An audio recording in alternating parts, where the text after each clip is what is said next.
Creeping genocide ini akan terjadi ketika wilayah-wilayah adat, tanah-tanah adat sudah tidak dikuasai lagi oleh masyarakat adat. Ini boleh dikutip. Karena saya menemukan praktik-praktik ini sudah terjadi di banyak tempat. Tanahnya dirampas untuk keperluan-keperluan pembangunan.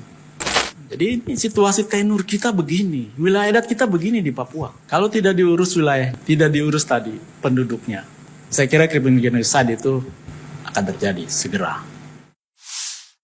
Secara nasional kami baru menghitung tuh 8%. Ada 265.000. Ini dibangga-banggakan sudah oleh pemerintah bahwa hutan adat sudah diakui. Baru 138 hutan adat. Di Jayapura ada 6, di Bintuni ada 1.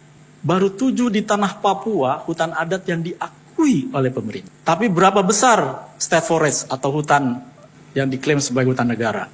Hampir 70-80% di tanah Papua, bahkan lebih diklaim sebagai hutan negara. Jadi upaya pengembalian proses-proses penunjukan kawasan hutan ya, yang akhirnya menjadi hutan negara itu harus dilakukan. Nah ini jadi saya menyajikan angka ini bukan menakut-nakuti ya, tapi ini satu sistem yang tadi digambarkan tidak berpihak kepada pelindungan hak masyarakat adat. Di Papua sampai hari ini BRWA baru meregistrasi 13,4 juta hektar. Berapa luas Papua, Pulau Papua? Untuk yang di Indonesia bagian barat ini 41 juta hektar lebih. Baru 32% yang dipetakan dan itu pun belum semua memiliki data yang memadai, lengkap. Seperti di Asmat, itu 1 kabupaten. Tapi yang diakui baru 1 wilayah adat. Kami bekerja di sana dengan teman-teman. Sudah ada peta indikatifnya, tapi yang definitif itu baru 1. Sekarang lagi proses 2. Yang agak-agak coklat muda itulah wilayah-wilayah adat yang ada di registrasi di BRWA.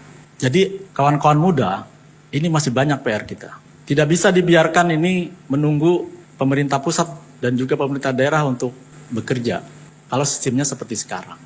Dari 13,4 juta hektar ini, itu baru ada 7% yang diakui lewat perda maupun surat-surat keputusan kepala daerah. 7%, angka masih di bawah 2 digit. Apa artinya? Perda-perda yang muncul belakangan ini baru sekitar 5 tahun terakhir. Tapi Undang-Undang Otsus maupun Perdasus yang mengatur tentang ini kan sudah lama, 2008. Dan sudah ada mandatnya pemerintah daerah memfasilitasi pemetaan wilayah adat.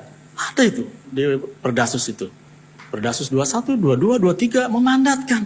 Apakah ada anggaran khusus mengenai pemetaan wilayah adat? Tidak ada. Pematius belakangan 5 tahun terakhir anggarkan itu. Ini menurut saya penting sekali. Karena saya punya tesis begini. Creeping genocide ini akan terjadi ketika wilayah-wilayah adat, tanah-tanah adat sudah tidak dikuasai lagi oleh masyarakat adat. Ini boleh dikutip. Karena saya menemukan praktik-praktik ini sudah terjadi di banyak tempat. Tanahnya dirampas untuk keperluan-keperluan pembangunan. Masyarakat adatnya disingkirkan.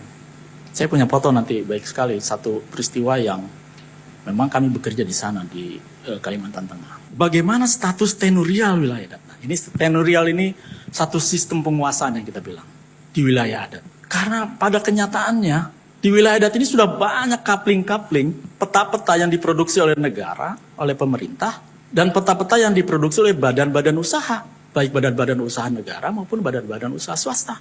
Itulah yang kita sebut dengan perizinan-perizinan itu. Itulah yang kita sebut dengan kawasan hutan.